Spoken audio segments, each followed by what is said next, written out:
Bonjour à tous, bienvenue sur le plateau du Grand Rendez-vous Europe 1, CNews, Les Échos. Bonjour Jean-François Copé. Bonjour Pierre Devineau. Vous êtes le maire LR de Meaux, ancien député, ancien ministre, ancien patron de l'UMP. C'est votre grand rendez-vous ce dimanche matin. Vous avez été cette semaine dans votre ville de Meaux, le chantre du lancement de la campagne de Bruno Retailleau pour la présidence des LR. Une semaine marquée, on l'a vu, par la condamnation avec exécution provisoire de Marine Le Pen, potentiellement inéligible pour 2027. 3 manifestations se catapultent ce dimanche dans Paris.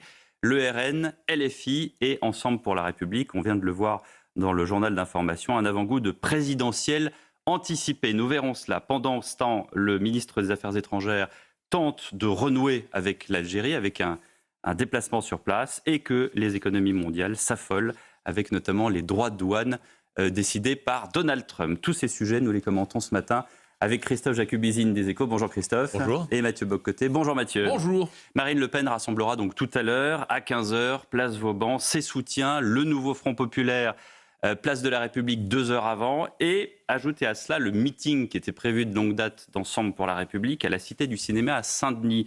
Justement, François Bayrou, en ce jour de meeting, et notamment celui de Marine Le Pen, dit ce matin dans Le Parisien qu'il n'est ni sain ni souhaitable de manifester contre une décision de justice.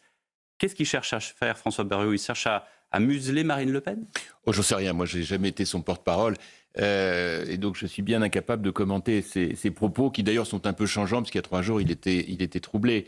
En fait, maintenant ça fait à peu près une semaine que le séisme politique lié à cette décision de justice concernant Marine Le Pen a été annoncé. Donc c'est bien de peut-être tirer un premier enseignement quand même.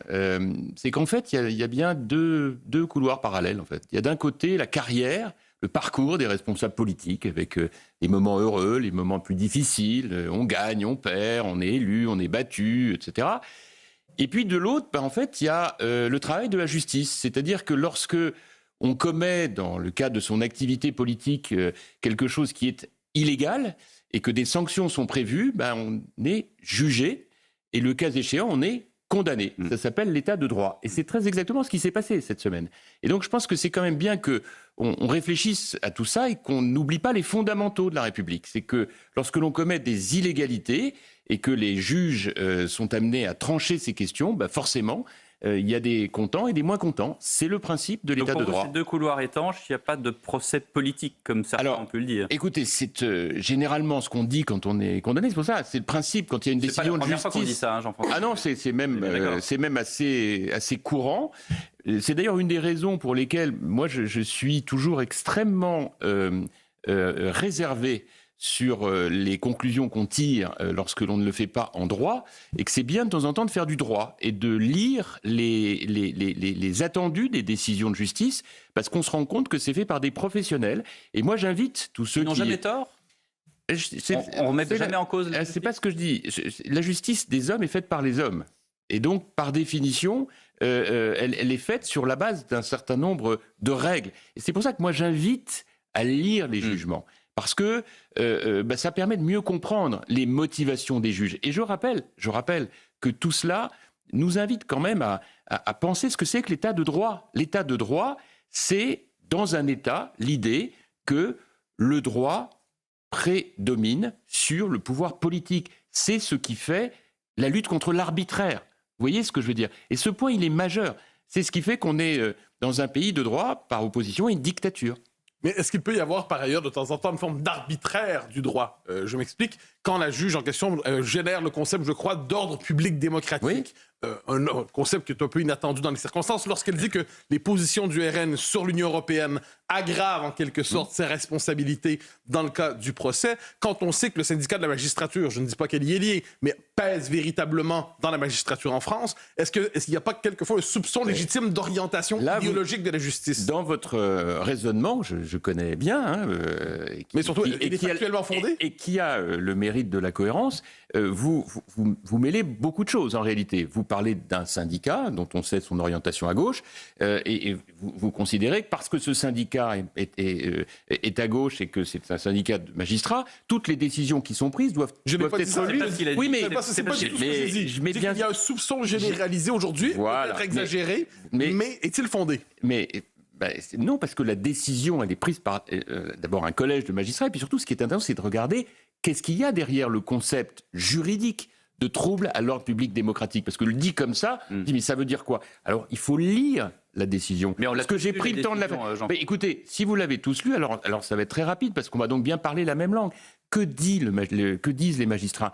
Ils disent que à partir du moment où il s'agit d'une candidature à l'élection présidentielle qui peut être concernée, c'est le cas pour Marine Le Pen, le principe de l'immunité qui fait que lorsqu'on est président de la République, on est par définition, pendant la durée de son mandat, on préserve l'institution, inattaquable, nécessite que chacun entende et sache que la personne concernée a commis une illégalité qui donne lieu à sanction avec inéligibilité. Parce que sinon, ça veut dire qu'on élirait quelqu'un qui serait condamné en première instance, alors même que pendant les 5 années de son mandat, il serait inattaquable.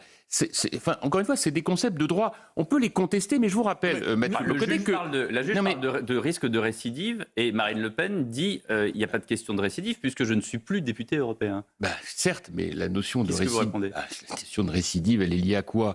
Mais il faut lire là encore. Oui. Que dit le juge? Le juge dit à partir du moment où quelqu'un qui est incriminé pour un acte qui est quand même pas anodin, on parle de 4 millions de détournements de fonds publics, dans un système qu'elle a elle-même dirigé, ce que j'ai lu, moi j'en sais rien, je ne suis pas dans le dossier, mais enfin tout ça est apparu assez clairement, encore une fois, dans les attendus du jugement. Ce que je dis simplement, c'est qu'à partir du moment où elle nie en bloc, où à aucun moment elle dit j'ai eu tort, on n'aurait pas dû, etc. Il y a donc assez logiquement une conclusion pour le juge qui est de dire donc ça veut dire qu'elle peut recommencer. Christophe Jacques-Vizine. Il y a une deuxième chose évidemment dans le jugement, c'est le caractère immédiat de l'exécution de la non-éligibilité. Oui, c'est ça qui a fait le plus débat lors du débat sur le fond. Est-ce que le fait que la justice ait dit que le jugement serait rendu en appel avant l'été 2026, est-ce que, selon vous, l'affaire est close? Est-ce que ça donne effectivement à Marine Le Pen la possibilité de se défendre une seconde fois? Et est-ce que vous pensez que le débat doit s'éteindre après? En tout cas, c'est pour ça, moi je trouve que, vraiment, quand je regarde la cohérence de tout ça, nous avons une magistrature qui a plutôt travaillé de manière extrêmement honorable, bien loin des propos haineux que j'entends depuis le début de la semaine. Parce qu'en fait, si vous allez jusqu'au bout de la logique, ça veut dire que l'appel aura lieu effectivement à l'été. À quoi vous faites référence? Écoutez, ça n'arrête pas depuis le début de la semaine. On crie aux propos politiques, on crie à la justice politique, à la justice de gauche. Mais c'est une stratégie. Pardon, si vous voulez, vous me permettez d'y revenir. Attendez, si vous me permettez, je vais y revenir parce que je vous rappelle que je suis. Haineux, c'est un. Écoutez, je vous rappelle que je suis. Je vous rappelle que je suis droite, donc c'est pas un problème par rapport à la gauche, c'est un problème par rapport à l'état de droit. Mais si vous le permettez, je vais y revenir parce que je voudrais juste terminer sur ce point pour que chacun comprenne bien. Ça veut dire que là où je dis que finalement le service public de la justice travaille de manière assez cohérente, y compris par rapport à nos exigences démocratiques, c'est qu'en ayant un appel à l'été prochain, soit il y a une relaxe, dans ce cas il y a une relaxe, soit il y a maintien de la condamnation dans sa totalité, dans ce cas elle sera inéligible, soit enfin il y a une réduction de la durée de l'inéligibilité, et à ce moment-là, les 18 mois seront faits. Alors, Mme Le Pen aura un bracelet électronique pour faire campagne, mais elle ne sera pas inéligible. Bon, oui, je me permets de rappeler, on fait du droit, là. C'est vraiment que du droit, je vous assure, c'est que du droit. Donc, voilà pour cette partie-là. Alors après, on va parler un peu de politique, parce que je sais que vous aimez bien ça, et puis parce que c'est important aussi qu'on en parle. Vous aussi. Mais oui, c'est pour ça, je pense que c'est important qu'on parle aussi de la politique. Mais pourquoi je prends tout ce temps? C'est parce que le fondement même de l'engagement qui est le mien et celui de tous ceux qui partagent mes idées à droite, c'est que nous devons rester dans un cadre démocratique, celui de l'état de droit, c'est-à-dire de refuser cette contestation systématique des décisions de justice. Parce que si nous rentrons là-dedans, alors à ce moment-là, nous allons inévitablement dans la caution d'arbitraire. Que le RN n'est pas dans l'état de droit? Mais je ne sais pas qu'il n'est pas dans l'état de droit. C'est ce que vous insinuez. Non, mais ce n'est pas être ou pas être. Ce que je veux dire par là, c'est que lorsque cela les arrange au Rassemblement national, lorsque le droit préserve leurs intérêts, ils s'abritent derrière. Mais quand ça les dérange, à ce moment-là, ils parlent d'oppression. Je voudrais quand même rappeler une petite anecdote qui a beaucoup circulé sur les premiers et les derniers. Parlez politique, excusez-moi, vous avez tout à fait raison. Bruno Retailleau, qui, si je ne me trompe pas, il y a quelques semaines, a remis en question une certaine conception de l'état de droit, plaide pour la possibilité de référendum sur l'immigration, alors qu'on dit que c'est contre l'état de droit. Mais donc ça, c'est pas la même chose? Non, ça c'est d'accord. ça n'a rien à voir. Là, on parle d'une infraction qui a donné lieu à une sanction pénale. Ensuite, vous me parlez de l'évolution de l'état de droit par Bruno Retailleau, qui est un sujet absolument passionnant, mais qui est un deuxième sujet. Donc, mais là, simplement, pour 2 heures, parce qu'entre l'état de droit et l'état du droit... Non, mais attendez, restons là-dessus. Moi, on reste sur Le Pen jusqu'au bout. Pourquoi je vous dis qu'il y a quelque part une approche qui est en réalité une approche démagogique, classique, qui nous rappelle Donald Trump, donc il faut arrêter de faire semblant. Qu'est-ce qu'elle dit, Madame Le Pen? J'ai en tête un débat qui a beaucoup tourné sur les réseaux sociaux, qui date de Donald Trump. Madame Le Pen, mais ils utilisent tous les mêmes techniques, on fait semblant, mais c'est les mêmes techniques de brouillage. En réalité, on a retrouvé dans les réseaux sociaux un débat qui a eu lieu en 2004, où j'étais, c'est un des innombrables débats que j'ai fait avec elle, en face d'elle. Qu'est-ce qu'elle dit en 2004, Madame Le Pen? C'est un scandale. Les élus RPR, UDF, condamnés pour détournement de fonds publics, doivent être inéligibles. Nous, au FN, à l'époque, on a les mains propres et la tête haute. C'était le grand slogan de l'époque. Je lui ai fait observer dans ce débat que son père, Jean-Marie Le Pen, avait été condamné pour avoir violenté une députée socialiste. Qu'est-ce qu'elle me répond? Ça n'a rien à voir. Je lui dis, voilà, on est dans le double langage, comme d'habitude. C'est-à-dire que quand ça vous arrange, là, à ce moment-là, il n'y a pas de problème. Et puis elle est allée plus loin après, puisque je crois qu'en 2012 ou 2013, elle expliquait qu'il fallait, quand il y avait du détournement de fonds publics, être inéligible à vie. Bon, mais qu'est-ce que vous voulez que je vous dise? Il y a un moment où il faut que les Français entendent tout ça. Alors vous allez me dire, tout le monde ne fait pas pareil. Mais est-ce qu'elle a le droit de manifester? Mais Jean-François Copé, Marine Le Pen, elle a le droit? Elle a le droit de manifester. Puis là aussi, nous, on a le droit de ne pas être dupes. Parce que où est-ce qu'elle manifeste? Donc on a le droit de faire une contre-manif, c'est ça? On a le droit de manifester en France, que ce soit pour ou contre. Heureusement, on a encore le droit. Est-ce qu'on va voir 2 France aujourd'hui face à face? Mais ça fait longtemps qu'on a 2 France, et heureusement. Mais là, elle va de la rue. Est-ce que vous risquez, vous-même, comme beaucoup de gens, des débordements aujourd'hui?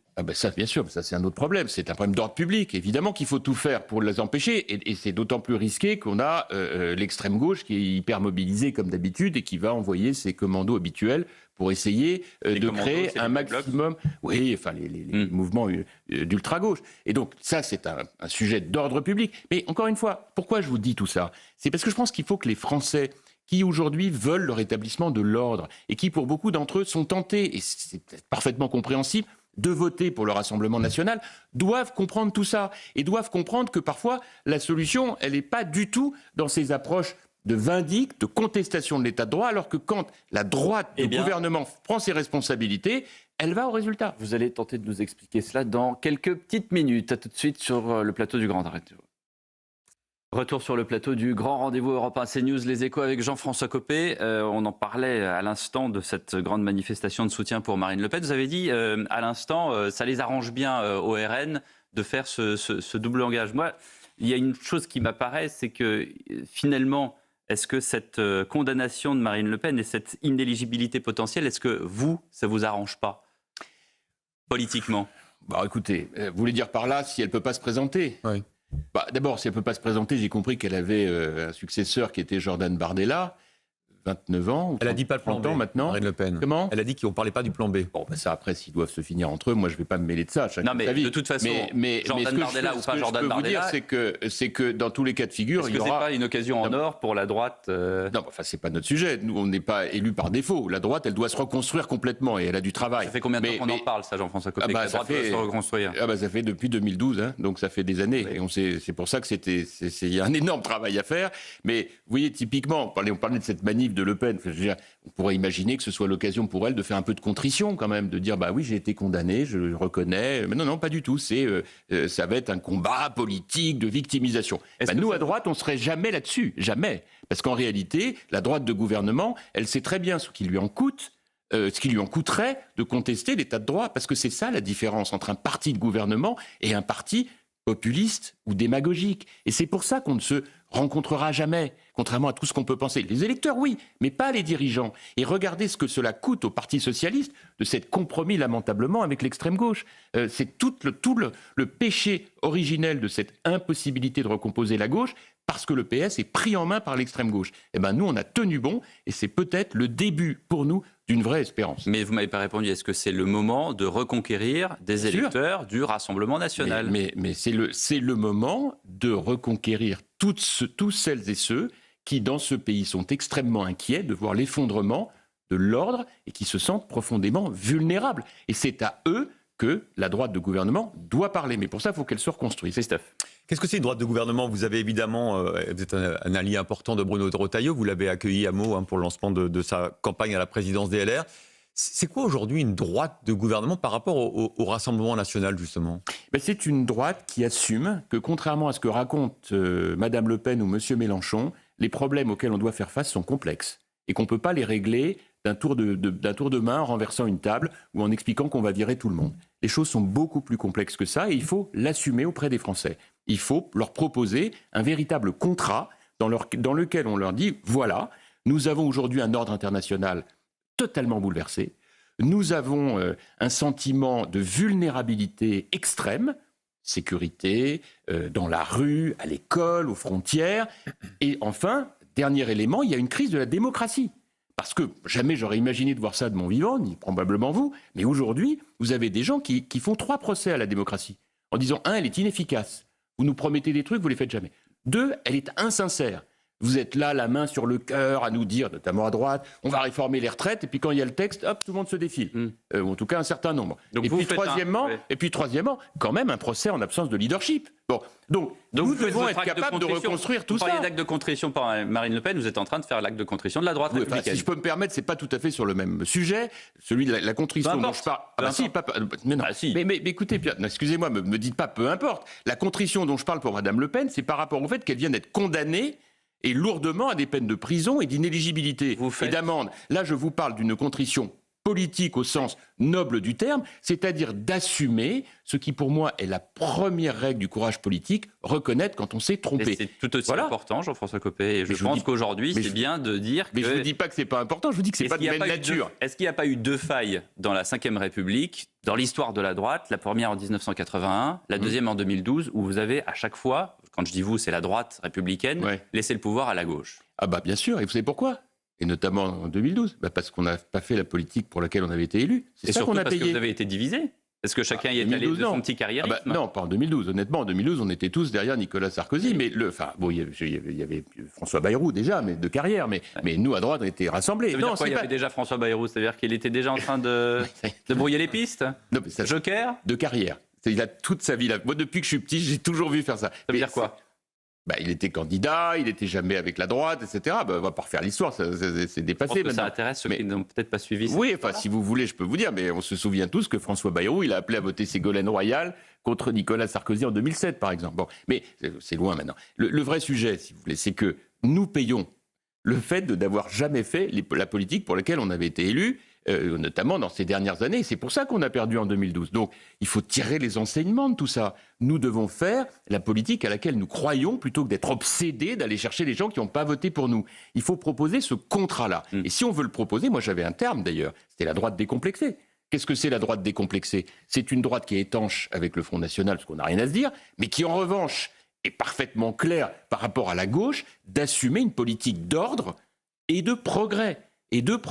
Progrès économique, social, environnemental, pas gauchiste, environnemental au sens noble du terme, progrès scientifique, progrès numérique. Des millions de Français veulent entendre parler de ça. On l'entend dans tous les programmes. Ne dites pas ça, mais vous le savez très bien. Enfin, nous avons aujourd'hui, du côté de l'extrême droite comme de l'extrême gauche, des mouvements anti-progrès scientifique permanents. Nous avons, sur l'écologie, 2 visions complètement différentes entre la gauche et la droite. Je peux passer des heures sur le sujet avec vous. Je dis juste que le label est quand même assez souvent... c'est pour ça qu'il faut que nous, on se le réapproprie avec une vision moderne du progrès et non pas rétrograde comme le prévoit la gauche. Vous parlez de clarté, Jean-François Copé, mais c'est vrai que quand on vous écoute et quand les gens qui n'ont peut-être pas connu 2007 vous écoutent, vous légitimement vous rappelez que François Bayrou a appelé à voter Ségolène Royal contre Nicolas Sarkozy. Mais François Bayrou, aujourd'hui, c'est le Premier ministre d'un gouvernement qui comprend Bruno Retailleau, que vous soutenez. C'est compliqué quand même quand on parle de clarté politique. Mais non, mais vous avez complètement raison. Mais en même temps, heureusement qu'on le fait. Parce que, vous savez, les seuls ministres qui réussissent en ce moment, c'est les ministres de droite. Et moi, depuis des années, je me dis, il faut absolument tordre le bras à Macron. Enfin, depuis des années, depuis il n'y a plus de majorité absolue, il faut tordre le bras à Macron parce que notre pays a besoin d'être gouverné et qu'il a besoin d'un virage régalien majeur. Mais moi, je me réjouis tous les jours du travail que fait Bruno Retailleau avec Gérald Darmanin. Regardez la loi contre les narcotrafiquants, enfin votée cette semaine, qui va provoquer une révolution dans la lutte contre les narcotrafiquants. On est des maires, nous, moi je suis à Meaux et d'autres de mes collègues, à dire enfin une loi qui va nous permettre d'être plus efficaces. On était d'une naïveté à Paris face à la lutte contre la drogue lamentable depuis des années. Espèce de vision romantique face au réseau de trafic, genre bah oui, comme les films là, des années 70, la French Connection ou le Parrain, mais c'était en réalité des filières mafieuses extraordinairement violentes et dangereuses. On a banalisé la consommation du cannabis. On l'a encore vu cette semaine avec l'école Émile Zola à Saint-Ouen. Bah oui. Bien sûr. C'est normal, Donc, il est ministre de l'Intérieur, Bruno Retailleau, et il y a eu effectivement un référendum parmi les parents d'élèves pour savoir s'il fallait déplacer cette école parce qu'elle était à côté d'un centre de deal. Bah, le résultat, c'est qu'on ne démantèle pas le lieu de deal, mais on déménage l'école. Bah, évidemment, mais qu'est-ce que vous croyez? C'est normal.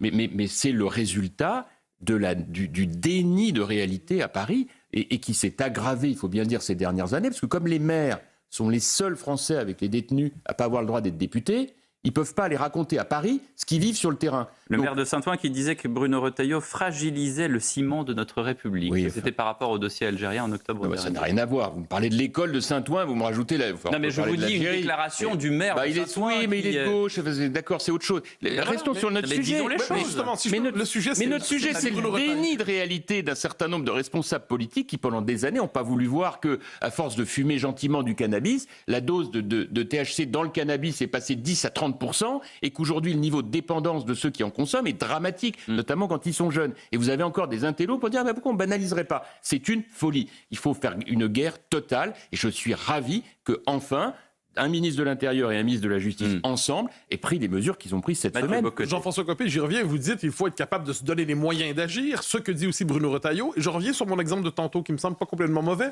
Il dit sur la question de l'immigration, le Conseil constitutionnel considère qu'on n'a pas le droit de faire un référendum sur l'immigration. Bruno Retailleau dit oui, on a le droit de le faire et on doit le faire. Et on va le faire.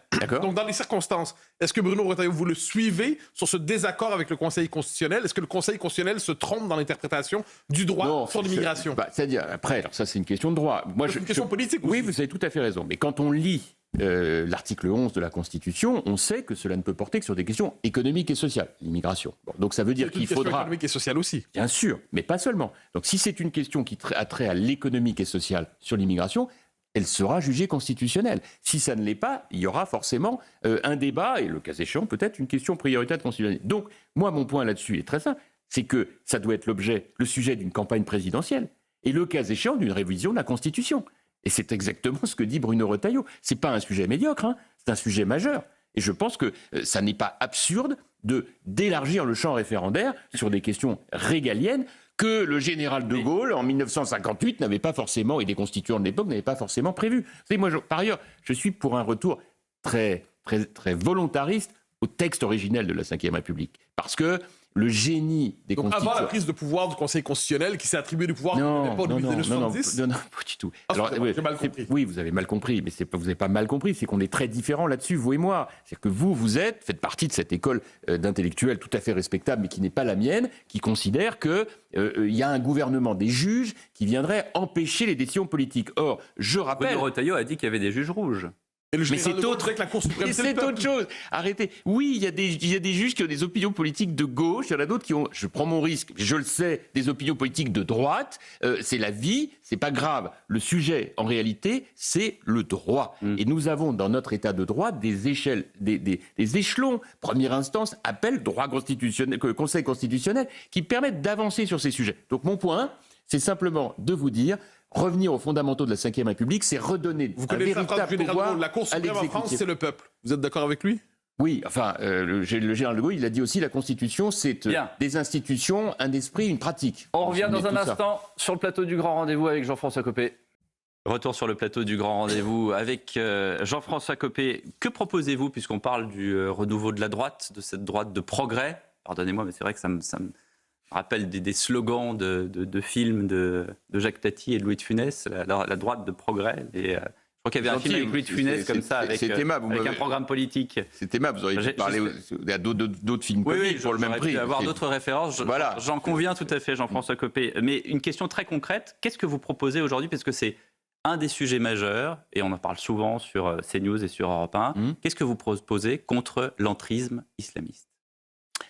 Ah, mais c'est un combat de tous les jours, la lutte contre l'entrisme islamiste. Parce qu'en réalité, ce qui est derrière, on le sait très bien, c'est la déstructuration de notre société. C'est l'idée que certaines communautés peuvent faire prévaloir leurs règles sur celles de la République. Et c'est tout ça qu'il faut combattre. La seule chose que je dis, c'est qu'il faut le combattre avec beaucoup de fermeté, là où c'est nécessaire. Et puis, il faut aussi le combattre avec le concours et l'engagement d'un certain nombre de nos compatriotes français musulmans qui, contrairement à ce qu'on raconte, ont envie aussi de le faire avec nous. Voilà. On les entend pas beaucoup. Mais on les entend pas parce que, en réalité, c'est pas dans les médias qu'ils ont vocation à s'exprimer, c'est sur le terrain. Et moi, je suis maire de Meaux, je peux vraiment porter ce témoignage puisque moi, j'ai une part importante de mes concitoyens qui sont de confession musulmane. Qu'est-ce qu'ils vous disent ? Mais qu'est-ce qu'ils nous disent et qu'est-ce que moi je leur dis ? Je leur dis en réalité, on est tous d'accord pour dire qu'il y a un certain nombre de règles sur lesquelles je ne transigerai pas. Je suis celui qui a fait la loi d'interdiction de la burqa en France, le masque intégral. Donc, vous ne vous adressez pas à quelqu'un qui fait juste regarder les petits oiseaux. Bon, en même temps, je pense, et je l'ai vérifié, qu'il y a énormément de nos concitoyens de confession musulmane à qui il faut dire on a besoin de vous pour construire la France de demain. Qu'est-ce que vous pouvez faire avec votre... Écoutez-moi. Ça fait combien de avec temps votre... qu'on dit ça, Jean-François Copé ? Ah non, mais arrêtez. Me dites pas, ça fait combien... Vous savez, je vais vous dire un truc. Moi, je suis preneur de tous les conseils, de toutes les recommandations, mais on ne fait pas le même métier, vous et moi. Moi, je suis maire, d'accord ? Donc, quand on est journaliste, on étudie, Vous allez me faire la phrase de Bernard questionne. Tapie, vous dites, vous faites partie de ceux qui parlent de ce que les autres font et vous ne faites rien ? Bah, écoutez, je ne connaissais pas la phrase de Bernard Tapie, mais moi, je ne suis pas en train de vous dire vous faites rien. Je suis en train de vous dire que vous avez le droit d'entendre ce que des maires, j'en suis un, mais il y en a plein d'autres, font de positif. Parce que la fermeté à laquelle je souscris totalement, donc je vous le dis, je vous ai rappelé ce que j'ai fait dans ce domaine, ne doit pas faire oublier que le vivre ensemble, c'est aussi voir ensemble comment on peut construire des choses positives. J'ai, dans ma ville, d'innombrables exemples de réussite, d'innombrables, pas un, une fois. Bruno Retailleau est au courant de ça ? Mais il a fait plus que ça, il est venu à Meaux, il l'a vu. Oui, c'est pour ça qu'il a lancé sa campagne à Meaux. Vu, mais non, mais il est même venu avant, en tant que ministre de l'Intérieur. Là, en l'occurrence, cette semaine. Mais oui, bien sûr, il l'a vu, il l'a partagé, ce sont des débats que nous avons. Il va bien falloir qu'on entraîne avec nous des millions de Français, quelle que soit leur confession, donc y compris musulmane, qui voient très bien les enjeux positifs d'une République où on met de l'ordre. Parce que, en fait, ce sont des cultures qu'on partage. Il faut avoir le courage de le dire et encourager les réussites. Donc, encore une fois, être extrêmement ferme sur toutes les dérives, mais là, vous me verrez toujours du côté de l'ordre, mais en même temps, avec des messages positifs. Le voile dans les compétitions sportives, c'est une dérive ? Bah, écoutez, c'est très clair. Enfin, moi, je veux dire, évidemment qu'il faut soutenir une loi qui prévoit que par rapport à des compétitions sportives, la laïcité soit respectée. Mais une fois qu'on a dit cela... Et dans la pratique du sport ? Mais dans la pratique du sport, ça dépend dans quelles circonstances. Vous pouvez pas mettre tout sur le même plan. Mais bien sûr que non. Dans le débat public, en ce moment, c'est ça. Ce sont les deux alternatives. Soit les compétitions sportives, soit la pratique du sport. Non, pas du tout. Enfin, je pense que c'est plus compliqué que ça, parce qu'en réalité, ce qu'il faut surtout éviter, c'est le développement de clubs qui, par exemple, toléreraient un communautarisme généralisé, assumé. En revanche, il va de soi que sur les compétitions, il faut qu'une disposition soit prise. Parce que si elles ne le sont pas, vous mettez les fédérations sportives livrées elles-mêmes dans des conditions où elles ne savent pas faire. On l'a fait pour les entreprises il y a quelques années, et honnêtement, ça a été une très bonne décision. Tout ça, c'est important parce que c'est les principes. Et puis après, il faut qu'au quotidien, on ait un message positif. Qu'est-ce qu'on peut faire ensemble pour créer du vivre ensemble, pour, par exemple, faire de la mixité sociale. Moi, j'en fais tous les jours à Meaux. Et ça passe pas au journal de 20h, parce qu'au journal de 20h, on va plutôt montrer ce qui marche pas. Donc, moi, mon message ce matin, il est simplement de vous dire qu'on doit être très ferme sur un certain nombre de cadres, et qu'ensuite, on doit faire en sorte que les gens, dans le cadre de ces règles, puissent déployer leur talent, leurs initiatives. Le professeur Balanche, le maître de conférence, pardonnez-moi, à Lyon 2, si je ne me trompe pas, qui est agressif. En fait, on interrompt son cours en le traitant raciste, sioniste, et ainsi de suite. Ça, pour vous, c'est un cas d'insécurité qu'on doit nommer aussi? Enfin, évidemment, c'est inacceptable. Ce sont les milices de l'extrême gauche dans l'université. Lui-même dit islamo-gauchiste et plus islamo que gauchiste. Écoutez, sortons de ce cas particulier. Il est évident que dans ce domaine-là, des poursuites pénales doivent être engagées, des dépôts de plaintes doivent être faits. Enfin, c'est une évidence. Et d'ailleurs, comme à Sciences Po. C'est inacceptable. Mais je fais la part des choses entre ces propos-là, qui sont des propos évidents d'islamo-gauchisme, avec une volonté initiée par Mélenchon et toutes ses équipes de déstabiliser la société, de déstabiliser les quartiers, d'inciter à des passions haineuses partout, dans toutes les circonstances, de dire un tel est islamophobe parce qu'il a juste rappelé les règles. Bien sûr, on voit bien la technique. Et puis de l'autre, tout le travail qu'on doit faire, qui n'est pas devant les caméras, qui consiste au quotidien à valoriser les réussites, les initiatives, y compris caritatives, généreuses, dans tous les domaines. Croyez-moi, il y a des initiatives formidables qui sont prises dans nos quartiers. Et celles-là, il faut les valoriser. Parce que si on ne valorise jamais ce qui marche, il ne faut pas s'étonner que l'on encourage la radicalisation. Et d'ailleurs, moi, je vous invite un jour, Monsieur Bocoté, à venir voir ce que nous faisons à Meaux. Parce que je vous écoute, je vous lis, c'est toujours extrêmement intéressant, même si j'ai parfois des vraies divergences avec vous, mais j'adorerais que nous partagions des expériences en live, loin des caméras. Je vous assure. Alors, je vous poserai alors en privé une question toute simple. Je vous poserai alors en privé, mais je la pose peut-être avec les caméras. Oui, là, c'est plus privé, mais allons-y. Voilà. Mais alors, je comprends, vous avez interdit la burqa, très bien. Vous n'interdirez pas le voile dans la rue, je l'entends. Est-ce que par ailleurs, pour vous, la présence massive du voile dans la rue, c'est un problème en France? À partir du moment où on l'a laissé faire, Est-ce que c'est un signe de non-intégration? Mais c'est pas que c'est un signe d'intégration, c'est que c'est un fait aujourd'hui qui est tellement banalisé que c'est trop tard. Il fallait poser cette question peut-être il y a 25 ans. Mais aujourd'hui, ça n'a plus aucun sens. C'est Jordan Bardella qui a avancé la question qu'à terme, il faudrait effectivement supprimer le... Oui, à terme, on voit bien qu'il n'a jamais été maire. Et c'est bien facile de dire ça devant un micro. Il va envoyer les carabiniers pour arracher les voiles.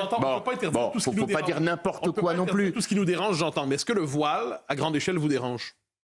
Mais je me pose même plus cette question. Je vous la pose. Je vous réponds. Cette question n'a plus de sens aujourd'hui. Parce qu'en réalité, c'est la vie de la société française, européenne, mondiale. C'est ainsi. Ce qui peut me gêner en revanche, c'est que, par exemple, des juifs ne puissent pas porter de kippa parce qu'ils sont menacés physiquement. Voilà. Ensuite, pour le reste, pour moi, la laïcité, c'est la liberté pour chacun d'exercer son culte à la condition qu'il respecte le culte des autres et les lois de la République. Ce qui ne va pas, c'est quand les lois de la République sont enfreintes. Et notre rôle, il est de fixer des règles et des lois qui soient suffisamment précises pour que personne ne puisse la transgresser, sauf à être sanctionné. Vous voyez, ça peut concerner tout le monde. Question de Christophe Jacubizine. On parlait d'Algérie parce que ce dimanche, le ministre des Affaires étrangères, Jean-Noël Barrot, est à Alger. Que vous nous avez dit tout à l'heure que vous étiez très fier du travail des ministres de droite au sein du gouvernement de François Bayrou. Pourtant, sur le dossier algérien, la méthode forte prônée par Bruno Retailleau est désavouée. D'abord par le président de la République qui a noué un contact direct avec le président algérien et puis par cette initiative diplomatique de Jean-Noël Barrot qui donc considère qu'il faut mieux discuter avec les Algériens plutôt que de mener la politique de force de Bruno Retailleau.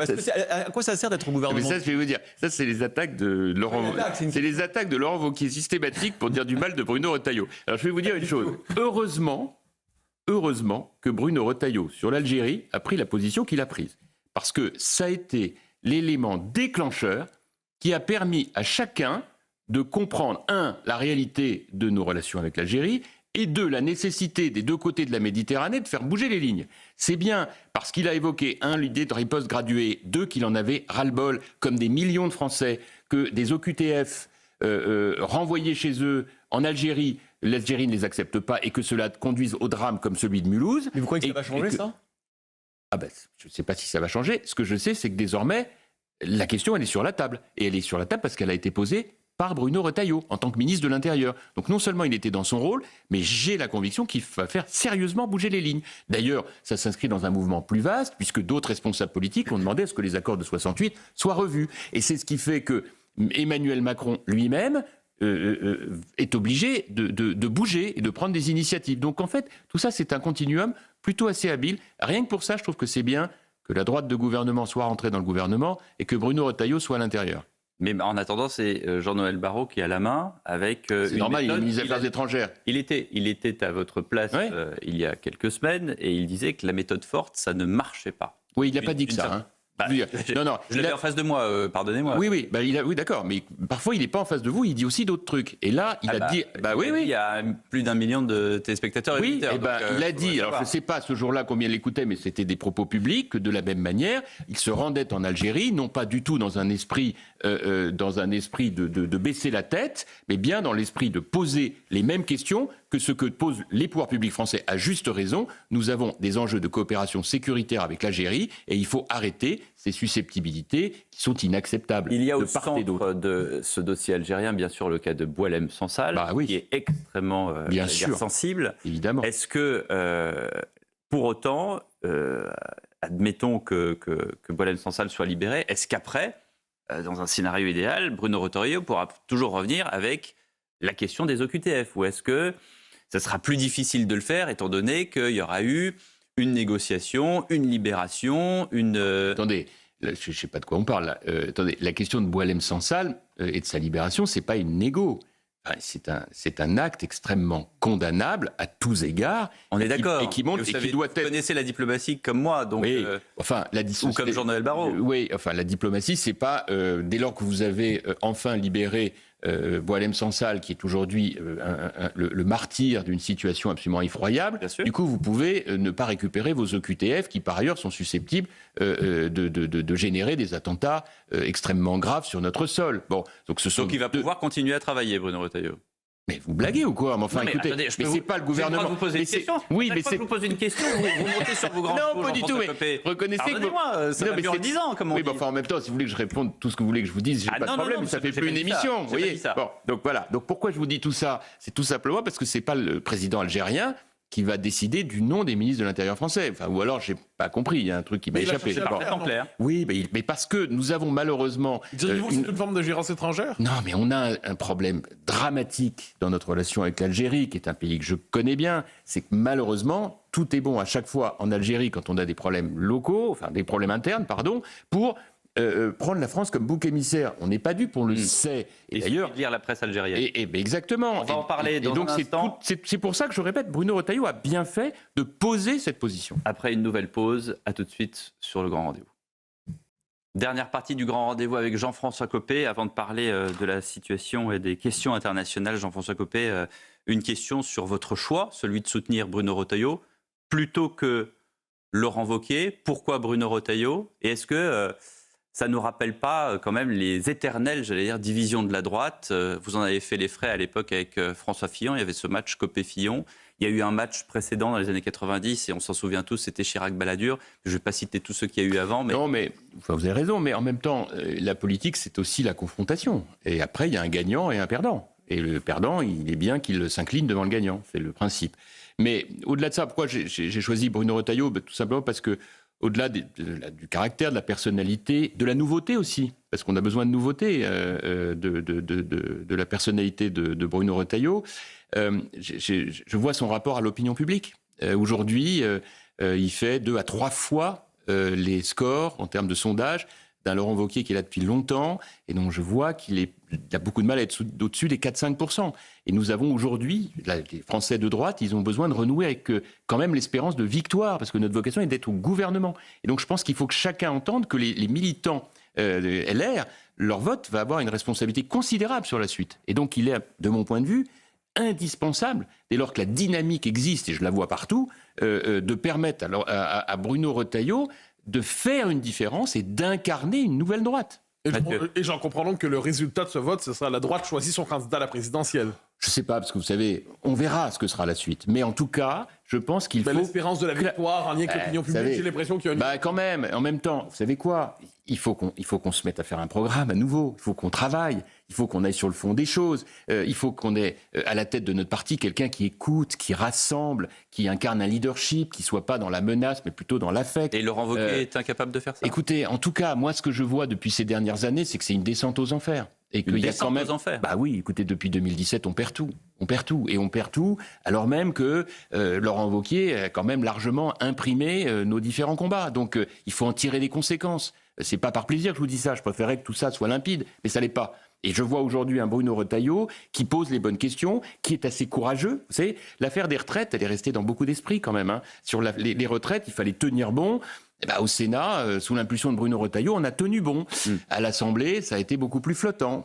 Voilà. Et moi, j'ai pas digéré ça parce que je me dis non, il faut qu'on soit cohérent. Nous devons faire la politique de ceux qui votent pour nous. Là, sinon, ça marche pas. Pour ceux qui ont du mal à suivre, vous faites référence au fait qu'on avait proposé 65 ans, puis quand le gouvernement a proposé 64 ans, une partie de la droite ne voulait pas voter les 64 ans. Oui, et puis que voilà, Bruno Retailleau, il a été très ferme, et que au Sénat, et que Laurent Wauquiez à l'Assemblée n'a pas été. Et moi, je pense que pour les électeurs, c'est ça aussi qui explique les succès de Bruno Retailleau dans son rapport à l'opinion. Et donc, je pense qu'il faut que les militants LR entendent qu'ils ont une responsabilité politique par rapport au choix de Bruno Retailleau. C'est majeur pour la suite. Sinon, on n'aura plus que nos yeux pour pleurer. Hein.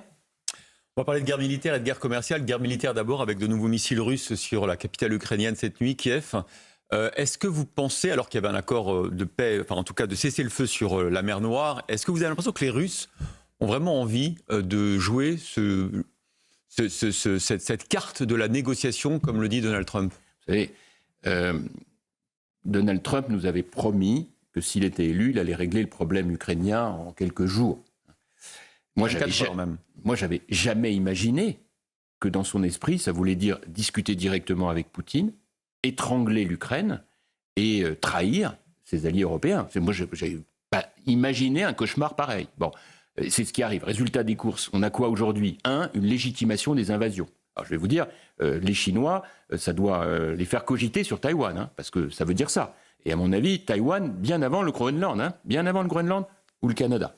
Deuxièmement, ça veut dire quoi? Ça veut dire aussi qu'aujourd'hui, on a une Europe qui est menacée. Et troisièmement, un Poutine qui était quand même en grande difficulté, qui se trouve aujourd'hui conforté comme jamais, qui devient le maître des horloges. Et donc, écoutez, le bilan, il est catastrophique en fait. Et donc, moi, je considère à partir de là que le débat, même s'il est poussif, mais il va avoir lieu. Les initiatives, même si elles sont lentes, elles vont se prendre au niveau européen, parce qu'il va falloir sacrément qu'on s'organise. Et nous, au niveau français, je pense, et ce sera l'un des enjeux des prochaines échéances présidentielles, c'est de proposer un contrat aux Français. Parce que nous sommes vulnérables. Quel type de contrat? C'est très simple. Nous sommes très vulnérables aujourd'hui. Donc, il faut dire aux Français, voilà, compte tenu de la situation des finances publiques, si nous voulons financer notre défense et notre désendettement pour se réindustrialiser, parce qu'il y a le problème des tarifs douaniers, il faut proposer aux Français, vous travaillez une demi-journée de plus par semaine, c'est-à-dire on revient aux 39 heures, payé 39, ce qui réglera votre problème de pouvoir d'achat.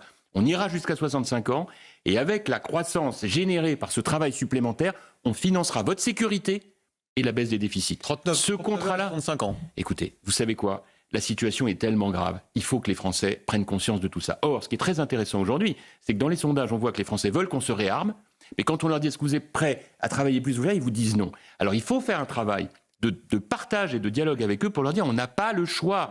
Nous devons renouer avec le tragique. Le drame de notre société aujourd'hui, c'est qu'on a perdu l'habitude du tragique. Le dernier qui a dit ça, c'est Michel Barnier, il a tenu 3 mois.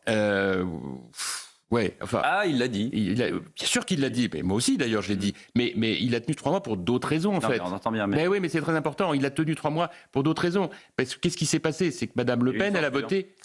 Non, mais Mme Le Pen a voté avec M. Mélenchon. Mme Le Pen a voté avec M. Mélenchon pour faire tomber Michel Barnier. Ça aussi, c'est à rappeler. Parce qu'on a souvent la mémoire qui flanche. Mais pas ici. Ici, on se souvient de tout. Mais ailleurs. Donc c'est bien de rappeler ça. Voilà. Parce que Michel Barnier, effectivement, il avait dit ça. Ailleurs, et je pense. Référence à d'autres médias. Et je pense. Exactement. Mais il n'y a pas de raison qu'on parle que de CNews. Non, mais vous savez, de la même manière, quand on voit ce qui se passe, moi, j'ai rien contre le fait, on est en démocratie, qu'on aime les dictateurs. C'est le privilège de la démocratie, c'est qu'on a le droit d'aimer les dictateurs et les démocrates. En dictature, on a le droit d'aimer que les dictateurs. En démocratie, on a le droit. Moi, je demande juste une chose. Quand on dit du bien de Trump, on dit du bien de Poutine, à une condition, c'est que ça ne porte pas atteinte aux intérêts de la France. C'est un dictateur, vous voyez? C'est un dictateur, Trump, oui. Vous avez dit à tout le monde c'est un autocrate. Parce que vous avez dit qu'il y avait une trahison des Européens. Vous pensez l'inverse? Ce qui se passe aujourd'hui est effroyable. Mais comment imaginer, d'ailleurs vous l'avez écrit très justement, M. Bocoté, comment imaginer que le président des États-Unis, moi qui étais élevé par mes parents et mes professeurs dans le lien transatlantique, j'ai présidé quand j'étais député le groupe d'amitié France-États-Unis. Comment imaginer que nous sommes arrivés à cette situation folle de voir Trump copiner avec Poutine contre les intérêts européens? Pour autant, ça en fait un dictateur, à vos yeux? Aujourd'hui, il y a une tendance autocratique que tous les Américains que je connais me disent en off the record, c'est-à-dire au-delà de tout ce que vous pouvez imaginer. Vous avez des industriels qui ont peur parce qu'ils sont menacés. On n'a jamais vu une chose pareille. C'est incroyable ce qui se passe. Et il faut le dire. Alors vous parlez des industriels, justement, sur l'industriel français. Aujourd'hui, dans le journal du dimanche, le ministre de l'économie réitère ce qu'a dit Emmanuel Macron il y a 48 heures. Il demande aux industriels français qui ont prévu d'investir aux États-Unis de suspendre leurs investissements. Est-ce que vous êtes d'accord? Est-ce que vous comprenez? Psychologiquement, je vois bien l'idée, mais je pense que cette réponse n'est pas au niveau de ce qu'on attend. Voilà, ok, les industriels, ils ont des logiques industrielles. La réalité, c'est que cette politique sur les tarifs va se retourner contre Trump lui-même. D'ailleurs, ça n'a pas tardé. Effondrement des marchés financiers. grande préoccupation des Américains. Il a d'ailleurs chuté dans les sondages. C'est pas un hasard s'il fait des tweets toute la journée en disant aux Américains « Tenez bon, les aura ». Bah, tenez bon de quoi? Il est en train de paralyser complètement le pays. Pourquoi? Qui d'ailleurs a un problème d'inflation et qui va voir l'inflation s'accroître. Tout simplement parce que aujourd'hui l'industrie elle est mondialisée. Airbus, Boeing, l'industrie pharmaceutique, elle a divisé dans le monde entier. Et c'est parce qu'on avait fait ce choix de la mondialisation contre le protectionnisme qui est mortifère en réalité. L'économiste a calculé que l'iPhone aux États-Unis pourrait coûter jusqu'à 3500 bien $ entendu, parce qu'il est fabriqué en Chine ou en Inde. Mais évidemment. Et donc c'est pour ça que tout cela est le produit d'une espèce de vengeance idéologique, parce que Trump, il a son âge maintenant, il fonctionne avec une petite équipe d'idéologues qui lui racontent la vie comme dans la caverne de Platon, vous savez, c'est le mythe de la caverne, et donc il est à travers une espèce de logique de revanche extrêmement haineuse qui fait des États-Unis, alors moi je veux bien être caricatural, mais il faut me trouver un mot pour Trump alors. Donc en réalité, si vous voulez, qui fait de l'Europe son bouc émissaire, parce que la logique des populistes, par opposition au parti de gouvernement, c'est de chercher des boucs émissaires pour nourrir la radicalisation du débat. Jamais j'aurais imaginé que Trump choisisse l'Europe comme bouc émissaire. L'Europe ne peuvent pas imposer aux États-Unis d'abolir leurs tarifs. S'ils décident de les imposer, ils le font. Ouais. Est-ce que de son côté, la France, et l'Europe plus largement, mais la France d'abord, n'a pas plutôt un devoir de maximiser sa capacité économique, donc en réduisant sérieusement les impôts, en réduisant la surcharge réglementaire? Et de ce point de vue, est-ce que le présent gouvernement est dans cet esprit? Oui, alors non. Non, parce qu'on a choisi M. Lombard aux finances, qui est un homme éminemment respectable, mais qui a décidé, qui commençait toutes ses phrases en disant que comme il était de gauche, il fallait qu'il augmente les impôts et on verrait après. Bon, ok, super. Enfin, c'est pas un message que le monde économique français peut entendre aujourd'hui. Donc le vrai sujet, c'est d'avoir un vrai travail français et européen de réarmement. Parce que là, il faut qu'on se mette véritablement, qu'on remonte à cheval. Et ça, c'est une politique, pour le coup, de droite, dans laquelle on remet de l'énergie véritablement dans notre pays, en baissant les impôts, en baissant les dépenses publiques, en revoyant un certain nombre de réglementations. Parce qu'il va falloir que l'Europe revoie tous ses paramètres. Elle a fait un premier mandat, Madame van der Leyen, sur le développement durable. Il faut certainement le continuer. Enfin, il faut revoir beaucoup de choses. Je prends un exemple. On veut financer la défense. Il y a une source de financement qui aujourd'hui est paralysée, c'est celle de ce qu'on appelle les fonds d'investissement, qui sont en réalité des structures qui aujourd'hui permettent de financer des entreprises grâce à l'épargne des Français. Bon, ces fonds d'investissement, eh bien, aujourd'hui, ils n'ont pas le droit, pour beaucoup d'entre eux, d'investir dans des domaines qui ne sont pas ESG, c'est-à-dire les critères de développement durable, donc ni le nucléaire, ni par ailleurs. Oui, donc ni le nucléaire, ni la défense. C'est cocasse. Ça a changé maintenant, c'est en train de changer. Enfin, ça fait 8 jours. Hein. Je vous le dis, ça fait 8 jours. Donc il faut absolument réorienter complètement notre économie en conséquence. Et derrière tout cela, c'est tout le pacte dont je vous parlais tout à l'heure. Si la logique, c'est la réindustrialisation de la France, comme Trump veut réindustrialiser l'Amérique à sa manière, eh bien, ça ne peut pas se faire dans un contexte où investir en France, la rentabilité de l'investissement est trop basse. Bien sûr. Non, mais on est tous d'accord. Donc encore une fois... J'en suis pas certain. Oui, vous avez raison.